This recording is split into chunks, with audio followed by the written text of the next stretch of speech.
মা, ভাইফোঁটা তো ভাই বোনেদের উৎসব হয়, তাই না? হ্যাঁ কানাই। জানি না কেন আমার মনে হচ্ছে যে এই সংসারে কোথাও না কোথাও আমার বোন অবশ্যই আছে। তাহলে ঋষি চারবাক, ওই তাতা থই থইয়ের জীবনে চারজন মানুষ সবচেয়ে আপন। মা যশোদা, বাবা নন্দরাজ, বৃষভানুর মেয়ে রাধা আর ওর দাদা বলরাম। যে এই আত্মাকে স্থাপন করবে তার জানা উচিত যে সে কংসের আত্মাকে নিয়ে যাচ্ছে। সব কথায় বাধা দিচ্ছে আর গোপাগপ খেয়ে যাচ্ছে। কিন্তু এই কাজটা করবে কে? ভগবান কংসের আত্মার তৃতীয় ভাগই কানাইয়ের ভিতরে স্থাপিত করবে কে? চলো কংস, দণ্ডকারণ্য। প্রণাম গুরুদেব, আসুন। কল্যাণ। আসুন গুরুদেব, বসুন।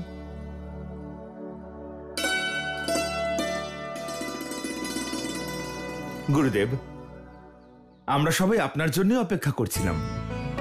আপনি যখন এসেই গেছেন, তখন আমাদের এখানে দীপাবলি শুধু আনন্দে উৎসবে নয়, বরং সমস্ত নিয়ম মেনেই পালিত হবে। গুরুদেব, এমনিতে সমস্ত আয়োজন সম্পূর্ণ, শুধুমাত্র মা লক্ষ্মীর মূর্তি স্থাপন করা বাকি। মা লক্ষ্মীর মূর্তি? নন্দ, কিন্তু তার কি প্রয়োজন? নন্দ, যখন স্বয়ং সাক্ষাৎ মা লক্ষ্মী আমাদের মধ্যে বিরাজমান, তখন আমাদের মায়ের মূর্তিকে পুজো করার কি প্রয়োজন আছে? গুরুদেব, আমি ঠিক বুঝলাম না। এই দীপাবলিতে আমরা মায়ের মূর্তিকে নয়, এবার আমাদের মধ্যেই কোনো কন্যাকে দেবী রূপে স্বীকার করে মা লক্ষ্মীর স্বরূপ মেনে তাকেই পুজো করা হবে, যাতে আমাদের সর্বদা স্মরণে থাকে যে প্রত্যেক কন্যা মা লক্ষ্মীর রূপ। এ তো খুব ভালো কথা গুরুদেব। হ্যাঁ গুরুদেব, এ তো খুবই ভালো সিদ্ধান্ত। এবার আপনি নির্ধারণ করুন যে কোন বালিকাকে মা লক্ষ্মীর রূপ দেওয়া হবে। নন্দ, বৃষভানুর কন্যা রাধা।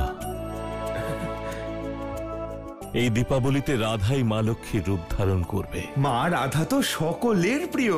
আপনার নির্বাচন একদম সঠিক।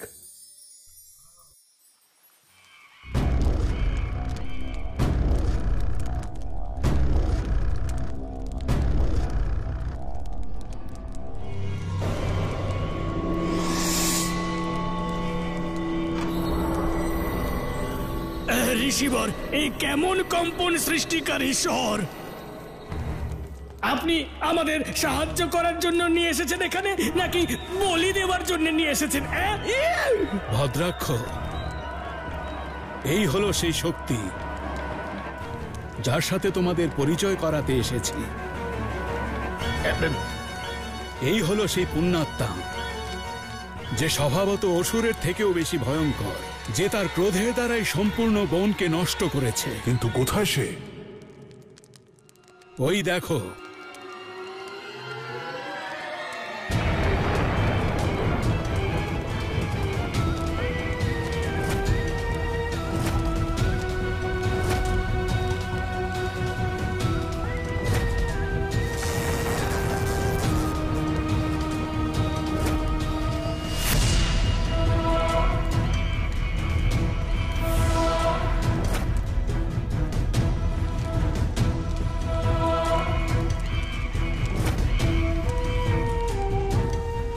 কে? একাঙ্গ। একাঙ্গ?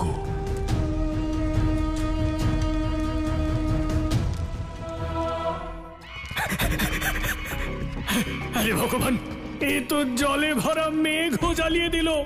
এমন ক্রোধ তো আমি আপনারও দেখিনি ভগবান। জলে আগুন ধরিয়ে দেওয়া এই শক্তিশালী অসুর কে ঋষিবর? আমি বললাম না কংস, এ কোনো অসুর নয়, বরং এ এক মানবী। তোমার পরম অবতার কানাইয়ের সব থেকে আপন। এ হলো কানাইয়ের সেই আত্মীয় যে তোমার আত্মার একটা অংশ কানাইয়ের হৃদয়ে স্থাপন করবে।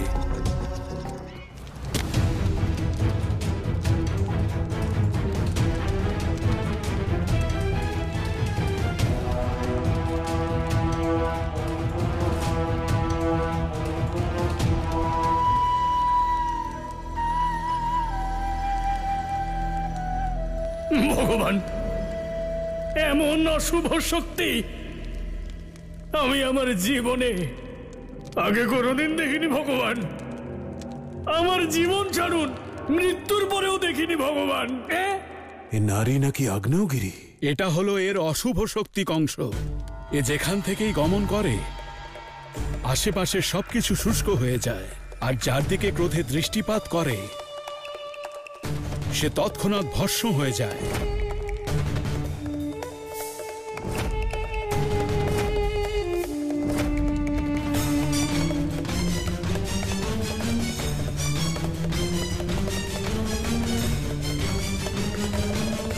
এমন প্রচন্ড শক্তিশালীর তো নিজের রাজ্য থাকা উচিত। ও এখানে একান্তে কি করছে? সেজন্যই তো একাঙ্গ। এমন একান্তবাসী একাঙ্গ কিভাবে স্থাপিত করবে ভগবান কংসের আত্মার ভাগ কানাইয়ের আত্মায়? এর সব থেকে বড় বিশেষত্ব এটাই কংস,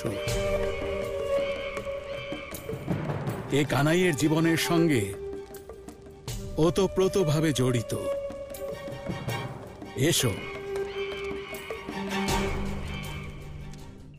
মা লক্ষ্মী জয়, মা লক্ষ্মী জয়, মা লক্ষ্মী জয়।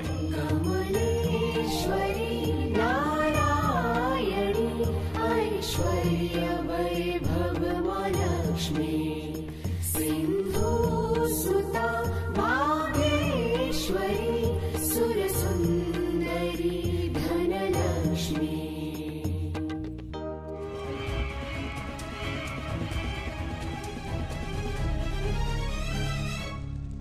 ঋষি এখনো বেঁচে আছেন?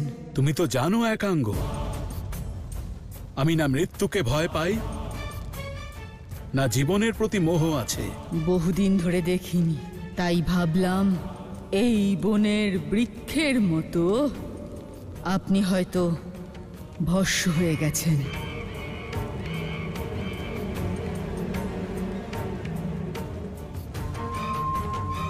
ভোজন করবেন? অবশ্যই।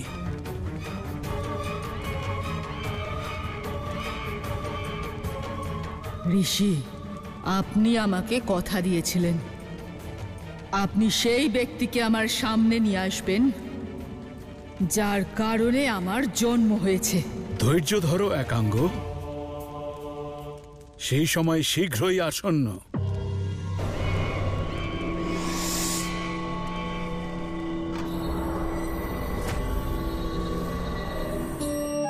মা লক্ষ্মী জয়, মা লক্ষ্মী জয়, মা লক্ষ্মী জয়, মা লক্ষ্মী জয়, মা লক্ষ্মী জয়, মা লক্ষ্মী জয়, মা লক্ষ্মী জয়। আসুন দেবী।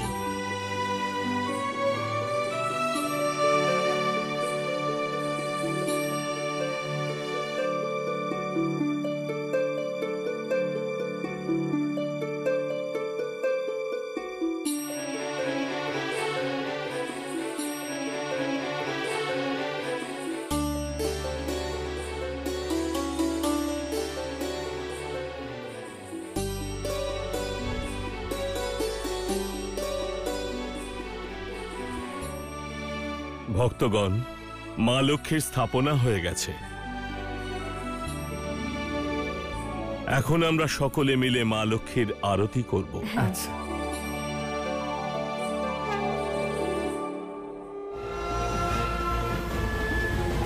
একাঙ্গ, কানাইয়ের ভগিনী, কানাইয়ের নিজের দিদি।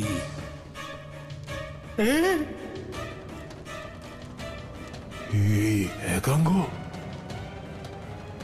কানাইয়ের বড় ভোগী? যদি এটা সত্যি হয় ঋষি, তাহলে একাঙ্গ এখানে এই বনে কি করছে? সেটাই তো বিড়ম্বনা কংস, কিন্তু পূর্ণ সত্য এটাই যে একাঙ্গ নন্দ আর যশোদার কন্যা।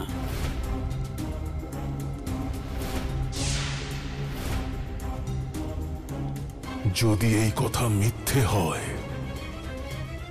তাহলে তোমার ভবলীলা সাঙ্গ করে দেব ঋষি। ভক্তগণ, দীপাবলির দিনে মা লক্ষ্মী আমাদের গৃহে প্রবেশ করেন। সেজন্য আমাদের গৃহের দরজা এবং জানালা খুলে রাখতে হয়। এসো আমরা মা লক্ষ্মীর আরতি শুরু করি।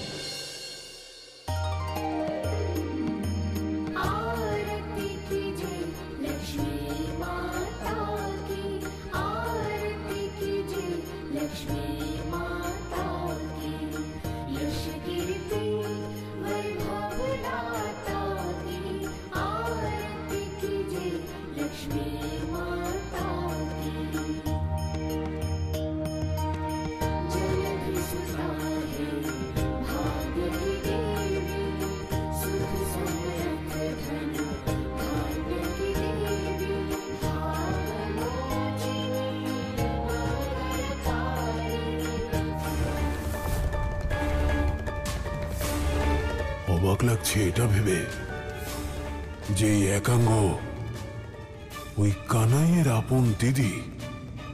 সংসারে কেউ এই কথাটা জানেই না। আর শুধু সংসার কেন, এই একাঙ্গ নিজেও জানে না। কিন্তু ও আমার কাজে আমাকে সাহায্য করবে।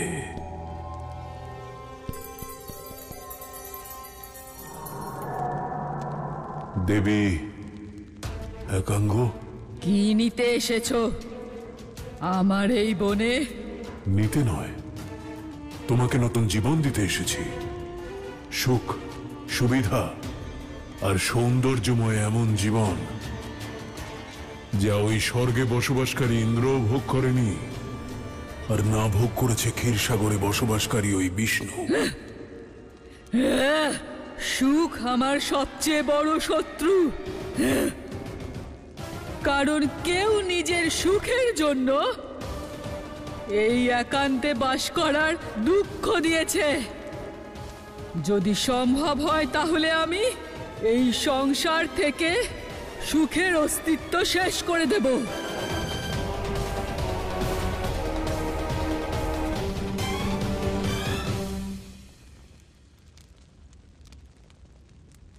দাঁড়াও, তুমি যা কিছু জানতে চাও তা জানার সময় এসে গেছে। বলুন ঋষি, বলুন, কোথায় সেই নিষ্ঠুর আর নির্দয়ী যে পাপ মনে করে আমাকে মরার জন্য এই বনে ফেলে গেছে? কে সে?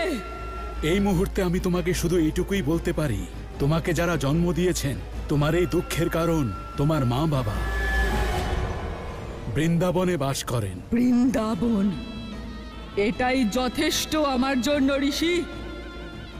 আমি স্বয়ং খুঁজে নেব আমার মৃত্যুদাতাকে, আর তারপর তাকে এত কষ্ট দেব যা এত বছর ধরে আমি স্বয়ং ভোগ করছি। আমি বৃন্দাবনে যাচ্ছি।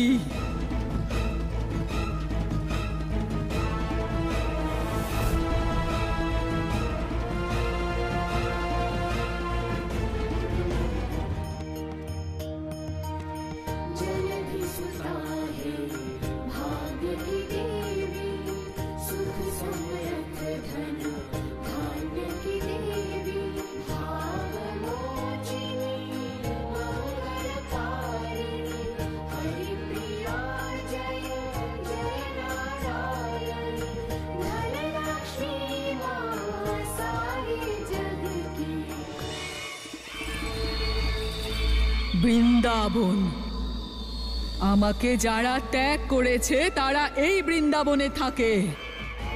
আমার রাগ, আমার বিদ্বেষ আর আমার ঘৃণা,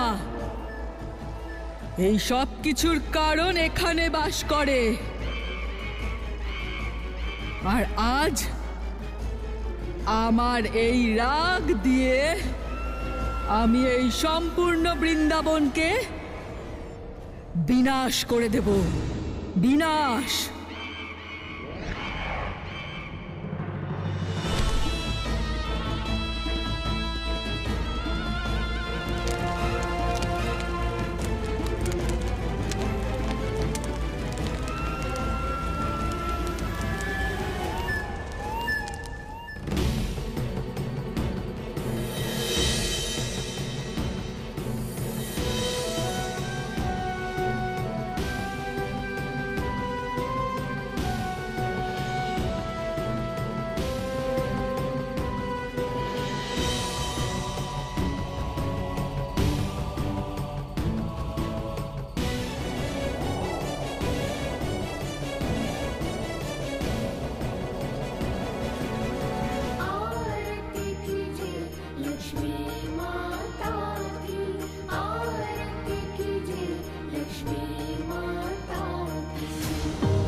এই বৃন্দাবনবাসীর মধ্যেই কোনো একজন আমার জন্মদাত্রী আর আমার জন্মদাতা আছে।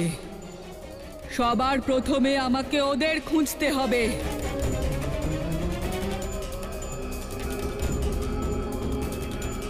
কিন্তু সেই কাজটা আমাকে গোপনে করতে হবে, যেন এমন না হয় যে ওরা আমার আসার কথা জানতে পেরে আমার ওই শত্রু আমার মা বাবা বৃন্দাবন ছেড়েই পালিয়ে যায়।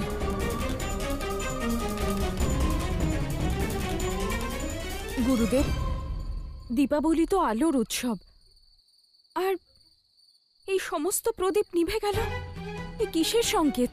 নন্দরানী, দীপাবলির দিন এতটাই পবিত্র যে কোনো আসরিক শক্তি পবিত্রতার প্রতীক এই প্রদীপের সামনে আসতে পারবে না। গুরুদেব, এইভাবে প্রদীপগুলো নিভে যাওয়া আবার কোনো অশুভ সংকেত নয় তো? নন্দ, কোনো কারণে হয়তো এই প্রদীপ নিভে গেছে, কিন্তু যেভাবেই হোক এই প্রদীপ জ্বালাতে হবে।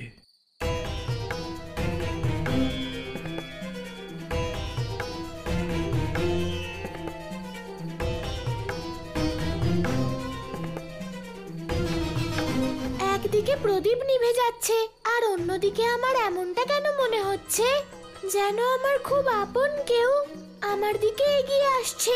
এই কেমন বিপরীত আভাস!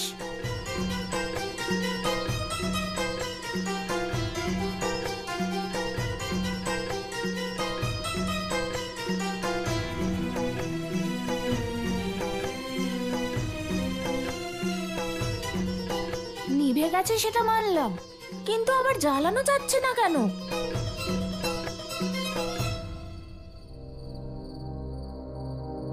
কানাই, তুই ওখানে দাঁড়িয়ে দাঁড়িয়ে হাসছিস কেন? তুই একবার চেষ্টা কর না। দাদা, যে প্রদীপ তুমি জ্বালাতে পারলে না সে প্রদীপ আমি জ্বালাবো কেমন করে? কানাই, এই প্রদীপগুলো কিভাবে জ্বালাবো তাহলে? দাদা, মা বলে যেই কাজে অসফল হচ্ছ সেই কাজ ঈশ্বরের আশীর্বাদ নিয়ে করতে হয়। তার মানে? দাদা, আমাদের মা লক্ষ্মীর আশীর্বাদ নিয়েই এই প্রদীপ জ্বালানোর চেষ্টা করতে হবে, কারণ যখন কোনো কাজ ঈশ্বরের আশীর্বাদ নিয়ে করা হয় তা কখনোই ব্যর্থ হয় না। কানাই সত্য বলছে, আমাদের দেবী লক্ষ্মীর আরাধনা করতে করতে এই প্রদীপ জ্বালাতে হবে।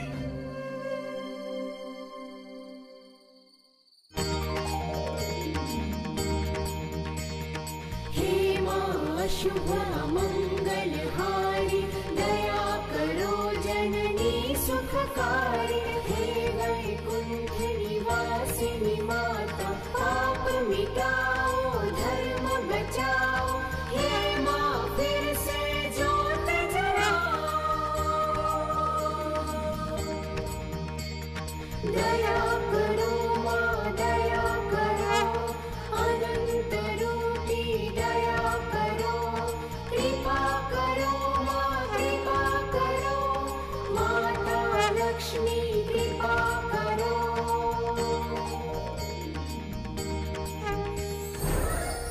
এটা কি হচ্ছে? এই নিভে যাওয়া প্রদীপ হঠাৎ জ্বলে উঠল কিভাবে? মনে হচ্ছে এখানে আমি ছাড়া আরো কোনো শক্তি আছে। এবার আমায় জন্মদাতাকে খোঁজার সাথে সাথে সেই শক্তির মুখোমুখি হওয়ার জন্য প্রস্তুত থাকতে হবে।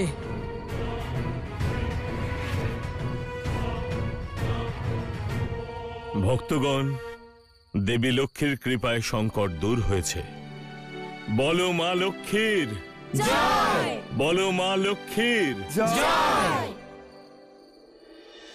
আমার এমন কেন মনে হচ্ছে যে এটা সংকট নয়, বরং অন্য কিছুর প্রভাব ছিল, কারণ আমি কোনো আপনজনের আশার আভাস পাচ্ছি। आरती कीजिए लक्ष्मी माता की, आरती कीजिए लक्ष्मी माता की, यश कीर्ति দেবী লক্ষ্মীর আরতির সময় ওই গোপিনী ওই গলিতে কি করছে? आरती कीजिए। এ আবার সেই নয় তো যার আশার আভাস পাচ্ছিলাম?